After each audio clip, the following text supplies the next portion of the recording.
हमारा fund flow का chapter चल रहा था।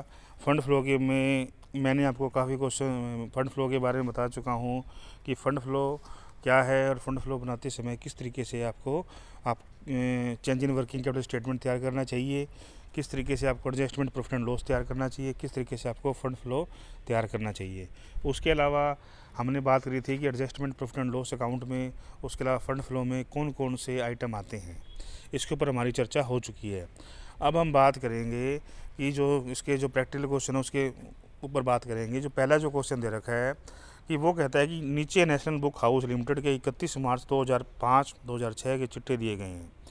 ठीक है, इसमें आपको इक्विटी शेयर कैप 2 वर्षों की बैलेंस शीट दे रखी है, जिसमें इक्विटी शेयर कैपिटल है 5 लाख 12% डिबेंचर 3,70,000 के, 4,50,000 के।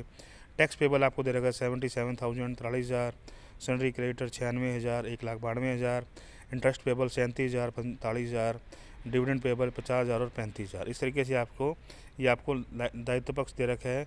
असेट्स में बात करेंगे तो फिक्स असेट्स दे रखी है आपको 6 लाख और 7 लाख की। इन्वेस्टमेंट आपको दे रखे हैं 2 लाख और 1 लाख के। वर्क इन प्रोग्रेस दे रखी है 80,000 90,000 की। स्टॉक इन ट्रेड दे रखा है 1,50,000 2,25,000 रुपये का।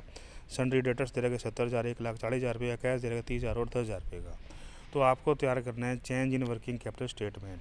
तो मैंने आपको कहा था कि जो change in working capital statement तैयार करने के लिए आप लोगों को सबसे पहले ये मालूम होना चाहिए कि हमारी चालू संपत्तियां कौन सी हैं और हमारे चालू दायित्व कौन से हैं। ठीक है, इसके ऊपर हम पहले चर्चा कर चुके हैं। अब हम तैयार करेंगे change in working capital statement. Screen पर आप देख रहे हो कि इस change in working capital statement बनाने के लिए इस तरीके से उसका तैयार किया जाता है, statement of change in working capital. ठीक है, तो उसमें सबसे पहले हमें ये देखना है कि हमारी चालू संपत्तियां कौन सी हैं। पहले इसमें जो कॉलम बनेंगे मुख्य रूप से 5 कॉलम बनेंगे। पहला कॉलम बनेगा आइटम का, दूसरा 31 मार्च 2005 से जो बैलेंस शीट दे रखी है 2 वर्षों की वो लिख दिए, वर्किंग कैपिटल इंक्रीजेज या डिक्रीजेज। तो सबसे पहले हमें ये देखना हेडिंग लगानी पड़ेगी करंट असेट्स। तो हमारी चालू संपत्तियाँ कौन कौन सी हैं, तो उस देखने से क्वेश्चन को देखते हैं। तो फिक्स असेट्स इन्वेस्टमेंट छोड़ दो, वर्क इन प्रोग्रेस हमारी चालू संपत्ति होती है, स्टॉक की होती है और डेटर और कैश, ये 4 आइटम होते हैं हमारे जो चालू संपत्तियों के होते हैं। तो हमने लिख दिया सबसे पहले वर्क इन प्रोग्रेस के 80,000 और 90,000, स्टॉक के लिख दिए 1,50,000 2,25,000, सन्नी डेटर्स के लिख दिए 70,000 और 1,40,000 और कैश के लिख दिए 30,000 और 10,000। अब हम इसमें देख रहे हैं इंक्रीजेज या डिक्रीजेज क्या हो रहा है। तो इसमें क्वेश्चन में देखते हैं कि 80,000 से सबसे पहले बात करते हैं वर्क इन प्रोग्रेस। 80,000 से 90,000 हो गया, मतलब 10,000 रुपये इंक्रीज़ हो गया। तो इंक्रीज़ के कॉलम में हमने लिख दिया 10,000 रुपये। उसके बाद स्टॉक इन ट्रेड 1,50,000 और 2,25,000 है, तो इसमें इंक्रीज़ हुआ है 75,000 से, तो इंक्रीज़ में लिख दिया 75,000 रुपये। और नेक्स्ट है सन्नी डेटर 70,000 से 1,40,000 रुपये नेक्स्ट में, तो हमने इसमें इंक्रीज़ में लिख दिया 70,000 रुपये।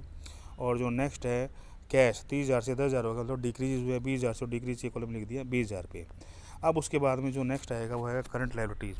तो हमारी जो करंट लायबिलिटीज़ कितनी हैं, क्वेश्चन में देखो कि जो हमारी जो इक्विटी शेयर कैपिटल हमारी करंट लायबिलिटीज़ नहीं होती, 12% डिबेंचर ये भी नहीं होती। Tax payable, sundry creditor, interest payable और डिविडेंड पेबल, ये हमारी चारों की चारों करंट लायबिलिटीज़ होती हैं। तो हमने लिख दिया करंट लायबिलिटीज़, उसमें लिख दिया टैक्स पेबल 77,000 और 43,000, उसके अलावा सन्ड्री क्रेडिटर 96,000 1,92,000, इंटरेस्ट पेबल 37,000 और 45,000 और डिविडेंड पेबल 50,000 और 35,000। अब इसमें हमने ये देखना है कि ये इंक्रीजेज हुए हैं डिक्रीजेज हुए हैं। तो 77,000 से 43,000 रुपये हो गया। ठीक है, तो हमारा जो इंक्रीजेज हुआ कितना हुआ 34,000 रुपये थे। हमारे दायित्व तो पहले 77,000 रुपये था। ठीक है, अब वो 43,000 हो गया, तो इंक्रीज हुआ, फ़ायदा हुआ हमें। उसका हमारा जो दायित्व था क्रेडिटर का लेनदार थे वो 96,000 से 1,92,000 रुपये हो गए। तो मतलब हमारा जो दायित्व है वो मतलब डिक्रीज़ हो गया, 96,000 हो गया। या फिर यूँ कहें किसी व्यक्ति को हमने 96,000 रुपये देने थे, अब उसे 1,92,000 रुपये देने हैं, तो हमारे क्या हुआ, फ़ायदा और नुकसान तो 96,000 आ गया। फिर बात करते हैं किसी व्यक्ति को 37,000 रुपये देने थे, अब उसको 45,000 रुपये देने हैं। ठीक है, तो हमें फ़ायदा है नुकसान तो 8,000 डिक्रीज़ में आ गया। किसी व्यक्ति को 50 देने थे, अब उसको 35 देने हैं, तो फ़ायदा हुआ तो 15,000 इस तरीके से आया। तो इस तरीके से इंक्रीज़ और डिक्रीज़ को हम इसको लिख लेंगे। ठीक है, इसका टोटल लगा लेंगे। तो सबसे पहले जो टोटल करंट असेट्स का टोटल लगा लिया 3,30,000 4,65,000। उसी तरीके से करंट लायबिलिटीज़ का टोटल लगा लेंगे 2,60,000 रुपये और 3,15,000 रुपये। ठीक है, उसके बाद में हमने इसका कर दिया कि net working capital A minus B. A का मतलब यहाँ करंट असेट से है, बी का मतलब करंट लायबिलिटीज से है, माइनस कर दिया। 3,30,000 में से 2,60,000 रुपये माइनस किए 70,000, 4,65,000 में से 3,15,000 माइनस किए 1,50,000। ठीक है। तो इंक्रीज़ का टोटल लगाया 2,04,000 और डिक्रीज़ का टोटल लगाया 1,24,000। ठीक है। अब उसके बाद में दोनों में से डिफरेंस किया, 2,04,000 में से 1,24,000 में माइनस कर दी, तो 80,000 का डिफरेंस है। तो 80,000 पे क्या है हमारा, 80,000 पे आ गया हमारे इंक्रीज वर्किंग कैपिटल। तो हमने लिख दिया इंक्रीज वर्किंग कैपिटल, जिसमें जो कम है 80,000 पे लिख दिए, 150 कॉलम बराबर हो गया। इधर से दोनों कॉलम बराबर हो जाएंगे, जिसमें कम है उसको दिखा दिया 80,000 पे, दोनों कॉलम बराबर हो गए, 2,04,000 2,04,000। इस तरीके से change in working capital statement तैयार किया जाएगा। ठीक है। अब दूसरा क्वेश्चन है, दूसरा क्वेश्चन में कहता है कि आपसे कहता है कि स्मिता प्रोडक्ट जयपुर की पुस्तकों से बनाए गए निम्नलिखित संक्षिप्त लाभ हानि खाते से आपको कोषों की गणना करनी है। तो ये दे रखी है, डेप्रिसिएशन दे रखी है, मशीनरी फर्नीचर का दे रखा है 34,500, डिबेंचर इंटरेस्ट है 3,000 रुपये, प्रीलिमिनरी एक्सपेंसेस दे रखा है 750, provision for tax 22,500, general reserve 4,4500, dividend regulation fund 6,000, propose dividend 22,500। ठीक है। इधर दे रखा है जीपी ग्रोस प्रॉफिट 93,000 रुपये का, प्रॉफिट ऑफ सेल और मशीन 3,000 रुपये। उसके अलावा बाई बैलेंस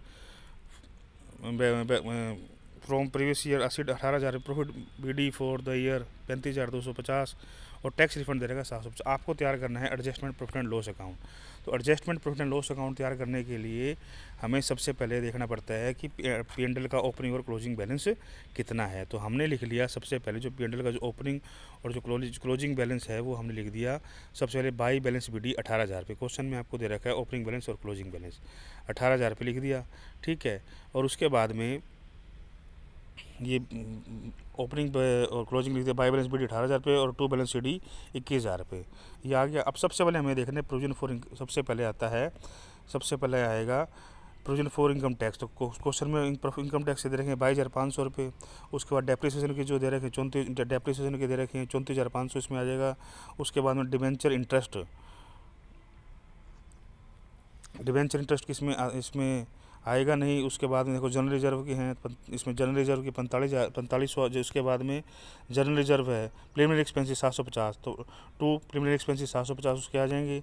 उसके बाद बात करते हैं प्रोविजन फॉर इनकम टैक्स के 22,500 आएगा। उसके बाद डेप्रिसिएशन के 34,500 वो उसमें आ गए। और उसके अलावा जनरल रिजर्व की 45,000 और डिविडेंड डिक्लेरेशन रिजर्व अकाउंट के 6,000 कर लिए।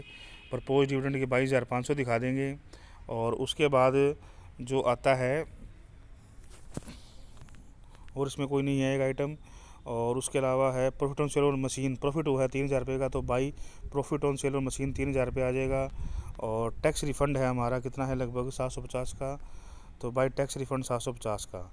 ठीक है। इस तरीके से जो हमारी जो आइटम है उनका जोड़ लगा लेंगे डेबिट का, और जिसका जो बैलेंसिंग फिगर में आ जाएगा फंड फ्रॉम ऑपरेशन आ जाएगा 90,000 रुपये का। तो बच्चों ये जो adjustment profit and loss account है ये तभी आपको आएगा जब तक आप adjustment profit and loss account में, मैंने आपको प्रोफार्मा भेजा था कि adjustment profit and loss account हम जो तैयार कर रहे हैं, तो adjustment profit and loss account में कौन कौन से आइटम आएंगे।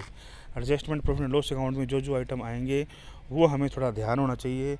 और उसके बाद उस में जो अकाउंट्स में जो आएंगे, जैसे मुख्य रूप से जो डेप्रिसिएशन का है और आपके जो प्रीलिमिनरी एक्सपेंसेस है, जनरल रिजर्व है, ठीक है, और भी कोई रिजर्व है या डिविडेंड का है, ये सारे के सारे इसमें जो आएंगे। ठीक है। डेप्रिसिएशन का हुआ ये आएंगे। और मान लो कि टैक्स रिफ़ंड है या आपका प्रॉफिट हुआ है वो इसमें आएगा, लॉस है तो वो डेबिट में आएगा।